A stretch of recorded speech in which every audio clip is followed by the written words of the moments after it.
saling hormat menghormati satu sama lain, dan atas dasar pembentuk satu dunia baru yang bersih dari penindasan dalam bentuk apapun menuju perdamaian dunia yang sempurna. Adapun untuk mencapai kerangka tujuan di atas diperlukan dua landasan, yaitu landasan ideal, yaitu Pancasila, dan landasan struktural, yaitu pemerintahan yang stabil. Untuk itulah PDI Perjuangan selalu ikut dan berdiri kokoh menjaga jalannya pemerintahan Presiden Jokowi dan Wapres Yusuf Kala sebagai suatu pemerintahan yang terpilih secara konstitusional melalui pemilu langsung. Jadi kalau ada yang mau macam-macam itu Bapak Presiden, Bapak Wapres, panggil saja kita.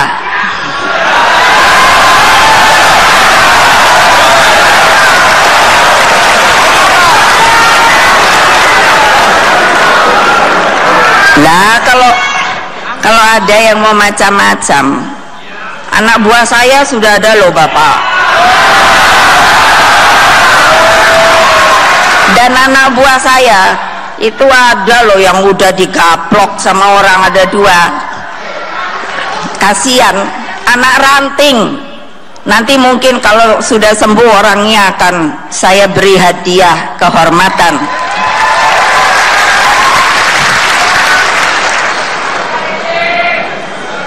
Anak-anak saya ini nakal-nakal Bapak Presiden, tapi kalau untuk bangsa dan negara, jiwa mereka berikan. Siap, siap, siap.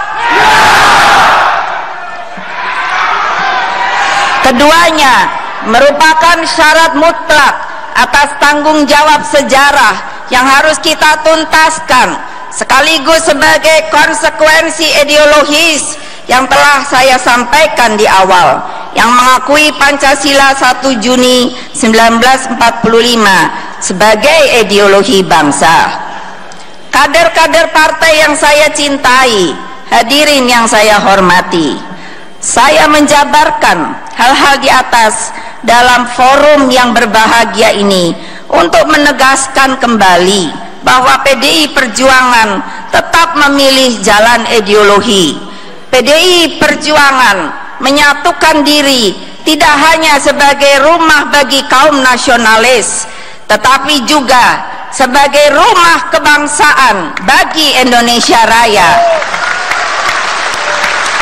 Kepada kader partai di seluruh Indonesia, saya instruksikan agar tidak lagi ada keraguan, apalagi rasa takut untuk membuka diri dan menjadikan kantor-kantor partai sebagai rumah bagi rakyat untuk menyampaikan aspirasinya.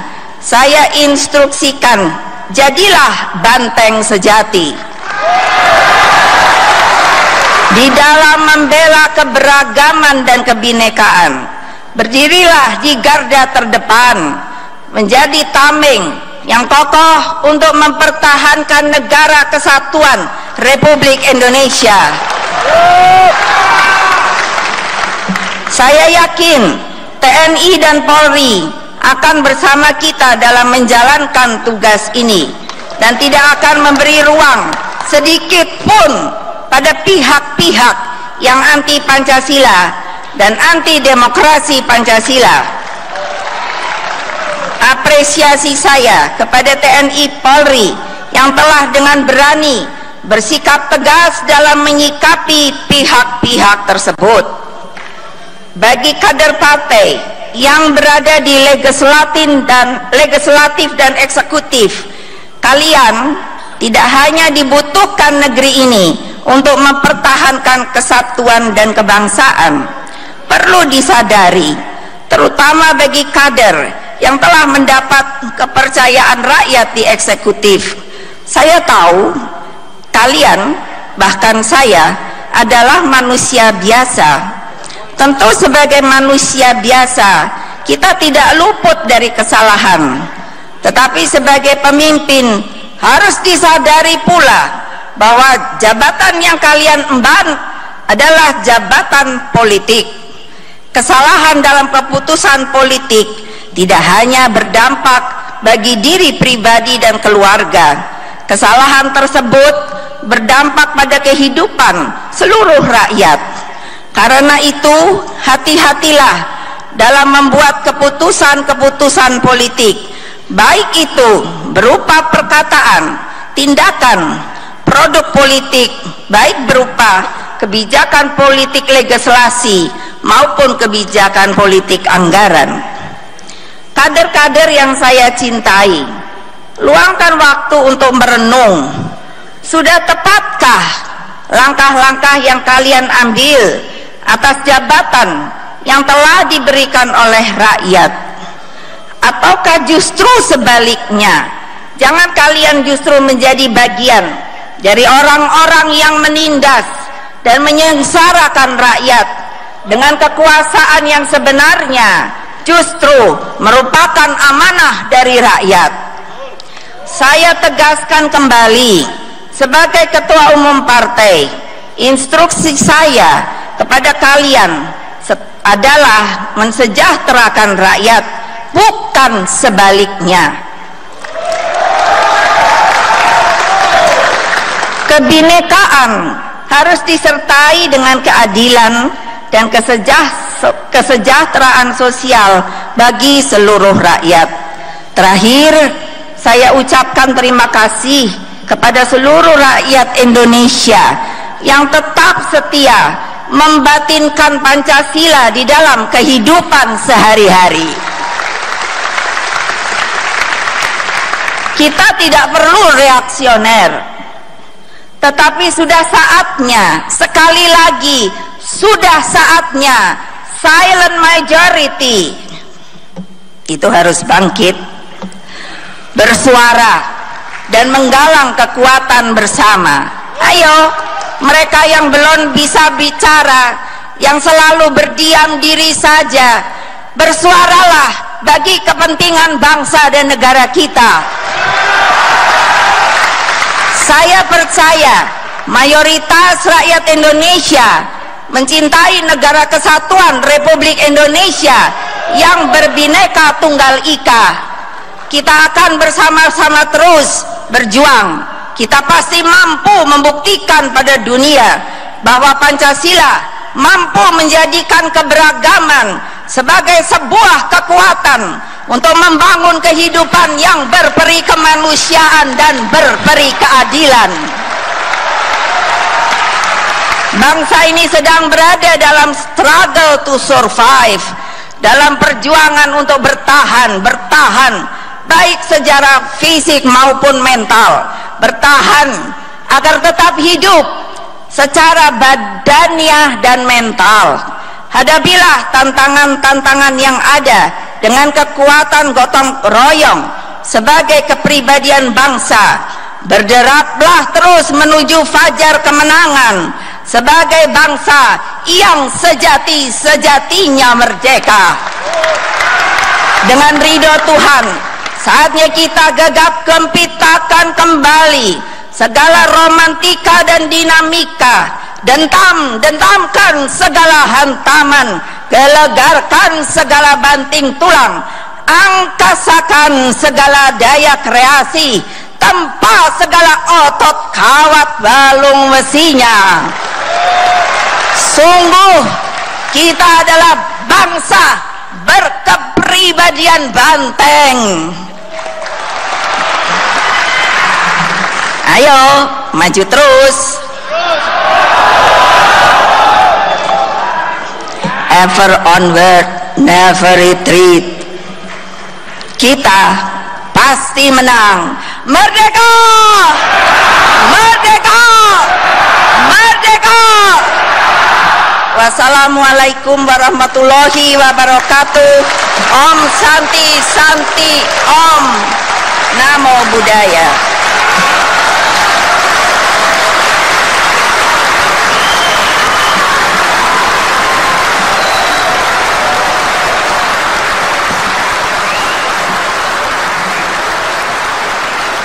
Demikianlah pidato politik dari setelah pidato dari Ketua Umum PDI Perjuangan Megawati Soekarno.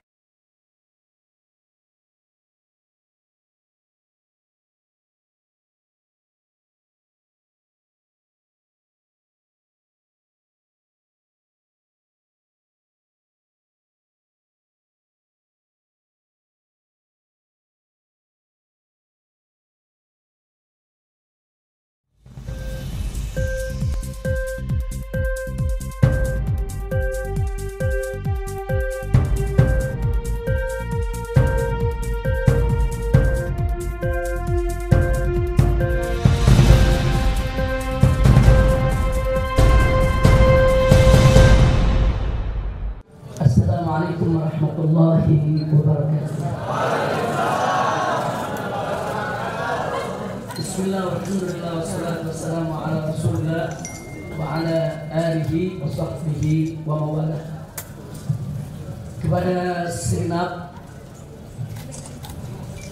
ikhwati al-hibba'i rahimakumullah, kita sama berharap mudah-mudahan kumpulnya kita di tempat ini pada hari ini menjadi penyebab turunnya rahmat dan barakah. Dan menjadi modal untuk kebersamaan kita semua, sehingga Allah Subhanahu wa taala memberkahi perjuangan kita dan menyelamatkan negara kesatuan Republik Indonesia. Amin ya rabbal alamin. Ahibahil kiram, saya hanya ingin menyampaikan di sini bahwa antara Islam dan nasionalis tidak boleh ada dikotomi. Jadi upaya dalam bentuk apapun yang mendikotomi antara Islam dan nasionalis adalah upaya adu domba antar anak bangsa. Dan yang ingin saya garis bawahi di sini dari pandangan Islam, bahwa setiap Muslim diajarkan oleh agamanya untuk cinta negeri, untuk cinta negara, untuk cinta bangsa dan rakyatnya.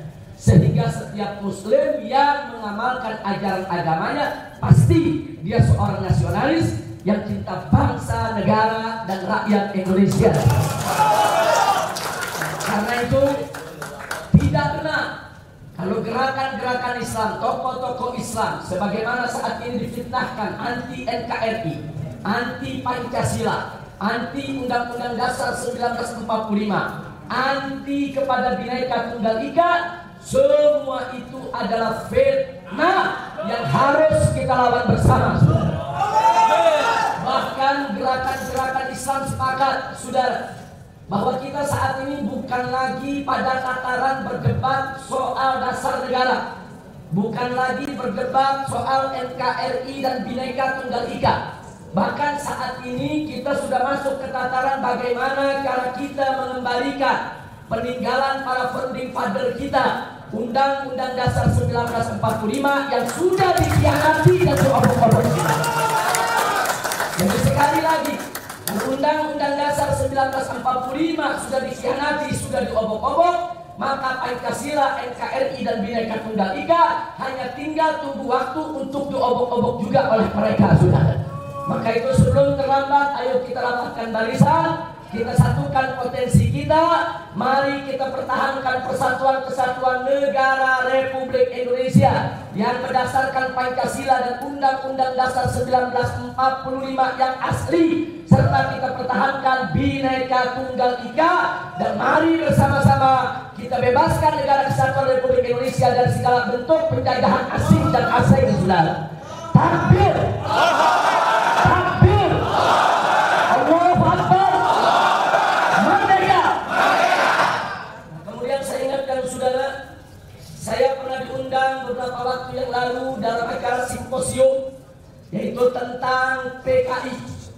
Nah, kemudian saya sudah paparkan dalam simposium hampir ada 30 indikasi tentang kebangkitan PKI. Jadi kalau ada oknum-oknum pejabat di negeri ini yang menyatakan PKI sudah finish, PKI sudah selesai, PKI sudah tidak mungkin bangkit kembali, dusta dan bohong. 30 indikasi sudah kita paparkan, dan itu menjadi bukti yang tidak terpungkiri bahwa PKI memang bukan lagi sedang bangkit, tapi sudah bangkit di negara kesatuan Republik Indonesia ini.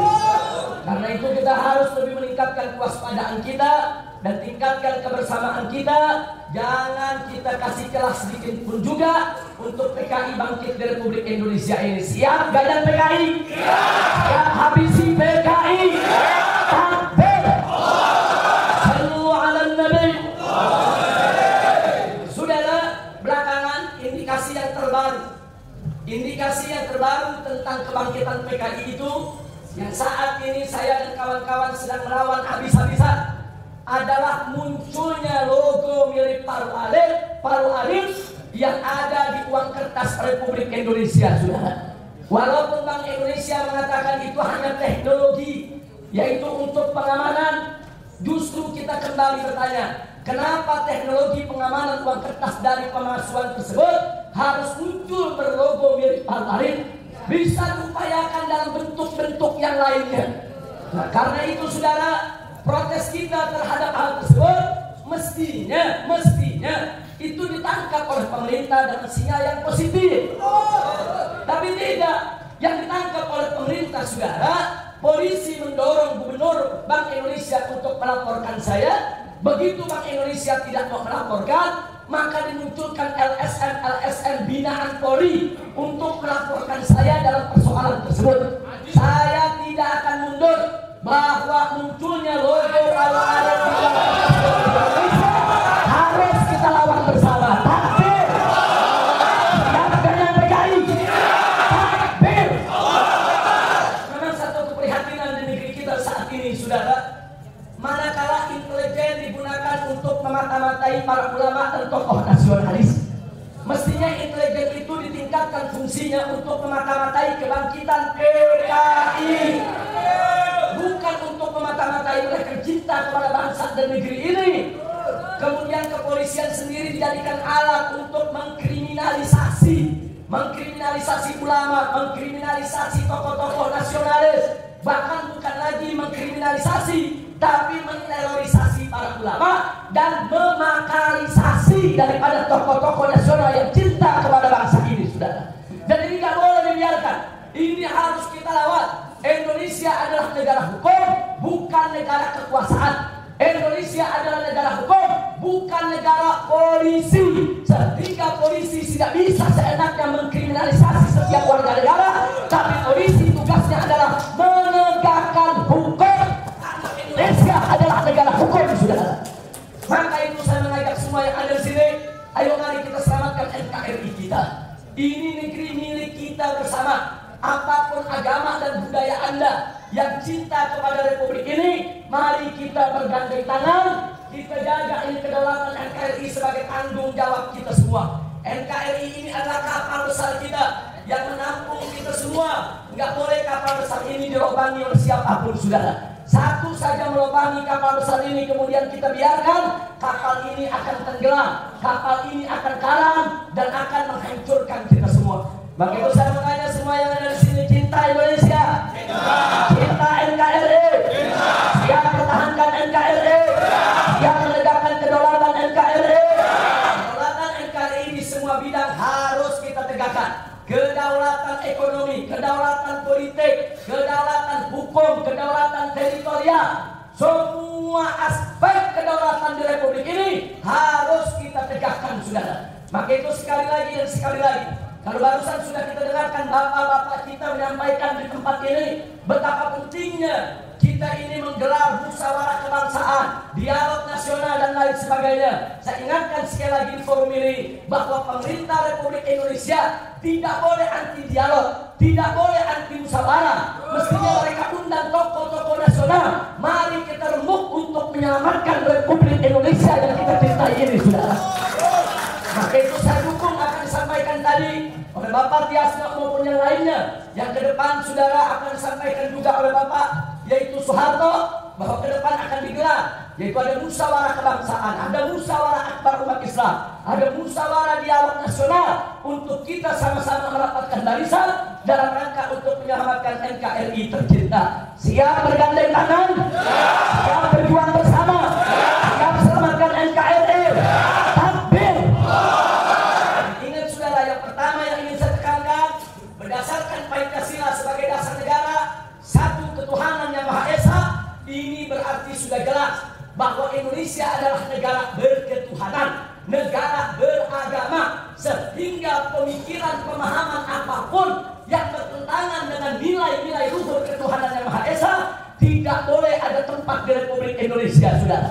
Apakah itu paham komunis, marxisme, leninisme, termasuk paham-paham spiris, sekularisme, liberalisme, dan pluralisme yang merupakan produk-produk Zionis internasional. Kemudian yang kedua, kemanusiaan yang adil dan beradab. Sudah tegas, saudara, jelas bahwa para founding father kita mengamanatkan negara ini kepada generasi penerusnya untuk selalu menegakkan keadilan.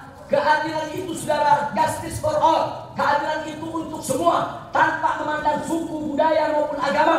Semua bangsa Indonesia, siapapun dia, berhak untuk mendapatkan keadilan dan berhak untuk selalu diperlakukan dengan adil. Bahkan juga harus diperlakukan dengan beradab yang menjunjung tinggi nilai-nilai kemanusiaan. Yang oleh karenanya, saudara, berdasarkan ini, segala tindakan yang tidak berkeadilan, segala tindakan yang tidak beradab tidak boleh ada diberi tempat di negara kesatuan Republik Indonesia. Takbir. Karena ketiga dari Pancasila adalah persatuan Indonesia. Saudara, kalau bicara persatuan Indonesia, kita sudah sepakat ini negara adalah negara kesatuan.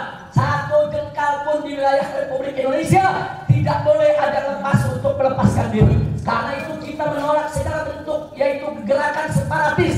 Dari mulai Aceh sampai Papua tidak boleh lagi ada gerakan separatis untuk melepaskan diri dari Republik Indonesia, saudara. Maka itu kita minta kepada pemerintah kita, saudara, untuk menggerakkan intelijennya, menggerakkan keamanan dan pertahanannya. Ya, bukan untuk memata-matai ulama, mengkriminalisasi ulama, tapi untuk mencegah separatis di setiap jengkal wilayah negara kesatuan Republik Indonesia, saudara. Takbir. Maka itu lepasnya Timur dari pangkuan Ibu Pertiwi itu satu kesalahan fatal, itu satu kecelakaan yang luar biasa, dan itu tidak boleh lagi terulang di Republik Indonesia, saudara. Indonesia ini bukan negara federasi, Indonesia ini negara kesatuan. Sehingga kalau ada satu wilayah yang menghendaki untuk melepaskan diri dari NKRI, nggak bisa referendumnya hanya untuk wilayah tersebut. Andai kata internasional menuntut kita untuk menggelar referendum, satu wilayah ingin lepas dari NKRI, maka setiap warga negara Indonesia dari Sabang sampai Merauke harus dilibatkan dalam referendum untuk menentukan nasib bangsa. Siap jaga NKRI? Takbir. Kerakyatan yang dipimpin oleh hikmat kebijaksanaan dalam permusyawaratan perwakilan. Ingat, berdasarkan sila ini, Indonesia adalah negara musyawarah, bukan negara demokrasi liberal, bukan negara demokrasi barat, bukan negara demokrasi Yahudi, bukan, bahkan bukan negara demokrasi sosialis. Tidak, saudara. Indonesia adalah negara musyawarah untuk mufakat. Kalau ada yang bertanya, apa sih beda negara musyawarah itu, saudara, dengan demokrasi liberal, dengan demokrasi barat yang ditawarkan selama ini kepada bangsa Indonesia? Berbeda, saudara. Musyawarah itu mengumpulkan para ahlinya di setiap bidang, saudara, yang punya integritas moral, yang menguasai satu disiplin ilmu, kemudian mereka bermusyawarah untuk menentukan kebijakan-kebijakan negara.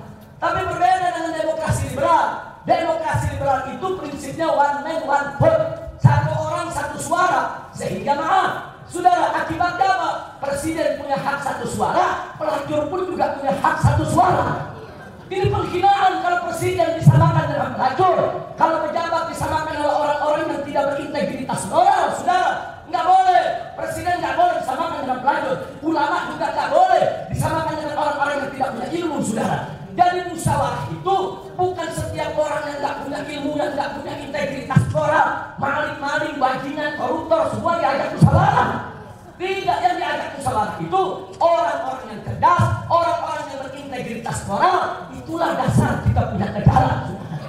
Maka itu sekali lagi bahwa sila keempat dalam Pancasila ini harus kita tegakkan, harus kita kembalikan, saudara. Ini akibat Undang-Undang Dasar 1945 di amandemen, diobok-obok, kita berubah menjadi demokrasi liberal. Akhirnya sila keempat ini sudah diabaikan, saudara. Ini penistaan terhadap Pancasila, bukan lagi dengan ucapan, tapi dengan tindakan, dengan fakta kenyataan. Sila ditinggalkan oleh bangsa Indonesia akibat saudara kerakusan daripada kekuasaan yang terjadi di Republik ini pasca reformasi 1998. Yang terakhir sila kelima, keadilan sosial bagi seluruh rakyat Indonesia. Sudah jelas, saudara, Indonesia ini negara kaya raya. Apa yang kita tidak punya di Republik ini, saudara? Maaf, saudara, ini kalau negara Arab cuma punya minyak. Saudara, minyak bumi sudah kaya raya. Indonesia ini punya minyak bumi dan minyak langit. Yang mana minyak langit? Sawit itu minyak langit, saudara. Yang negara Arab nggak punya, saudara. Bukan hanya minyak bumi dan minyak langit yang kita punya, saudara. Emasnya, platinanya, tambahnya, timahnya, tembaganya, logamnya, saudara. Sampai kepada uranium, bahan baku untuk membuat nuklir. Indonesia termasuk negara yang mengandung uranium terbesar di dunia ini, saudara. Ini Indonesia, jangankan penduduknya 250 juta, saudara. Andai kata penduduk Indonesia ini 1 miliar sekalipun, kekayaan yang dimiliki oleh Republik Indonesia sebagai anugerah daripada Allah, sebagai Tuhan yang Maha Esa, lebih dari cukup untuk menghidupi rakyatnya 1 miliar sekalipun, saudara.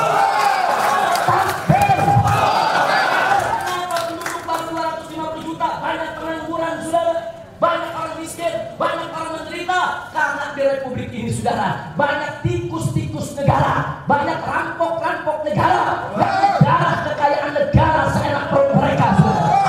Maka itu kita harus bela, yaitu rakyat sampai lapis yang paling bawah. Mereka harus sejahtera, mereka harus ditingkatkan kesejahteraan sosialnya. Nggak boleh ke depan di Indonesia ada pengangguran lagi, di Indonesia ada orang yang miskin melarat lagi, di Indonesia ada orang yang makan nasi aking, nasi bekas yang sudah sekian lama dari makan basi dijemur kembali. Ini betul-betul satu pemandangan yang ironis, saudara. Bagaikan tikus yang mati di atas lumbung padi, saudara. Kita kaya raya, sekali lagi kita kaya raya, kita tidak miskin.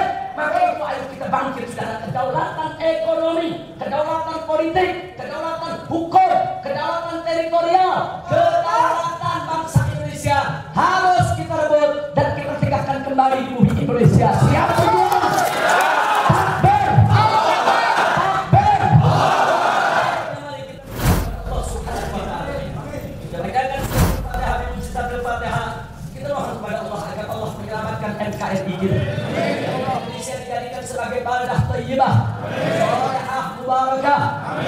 Kepada Allah Subhanahu wa Ta'ala agar rakyat Indonesia ini disayangi Allah, dilindungi Allah, dipelihara Allah, diberkahi Allah, dan semua orang-orang rusak yang ingin menghancurkan negeri ini dihancurkan oleh Allah Subhanahu wa Ta'ala. Dan kita semua disatukan oleh Allah dalam iman, Islam, dan ihsan, disatukan dalam NKRI, disatukan dalam perjuangan ala hadhihi niyah wa likulli niyatin salihah wa ila hadratin Nabi Mustafa sallallahu alaihi wasallam. Al-Fatihah.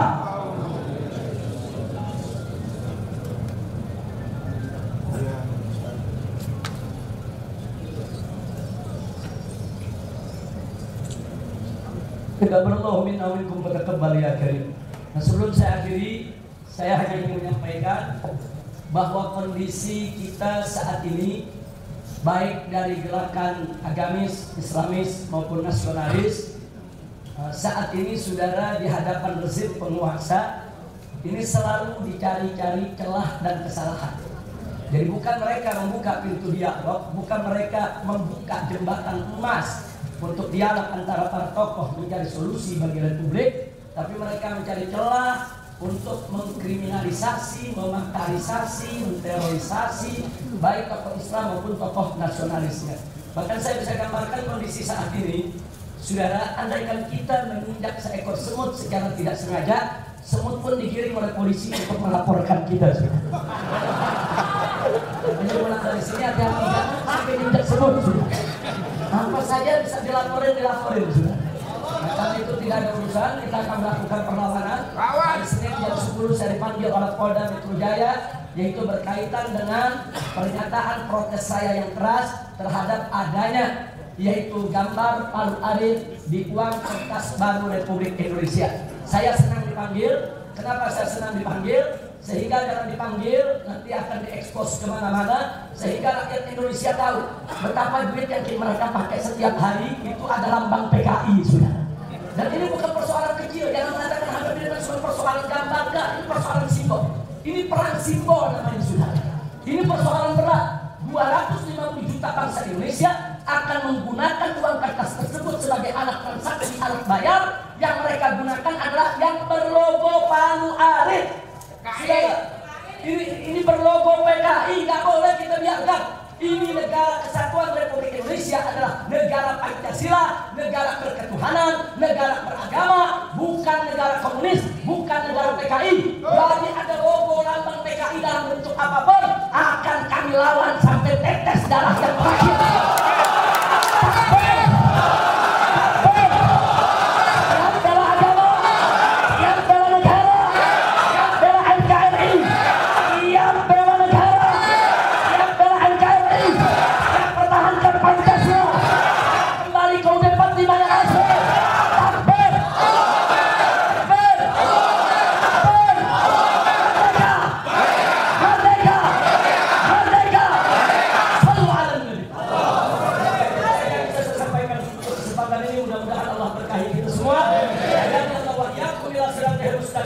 Wassalamualaikum warahmatullahi wabarakatuh.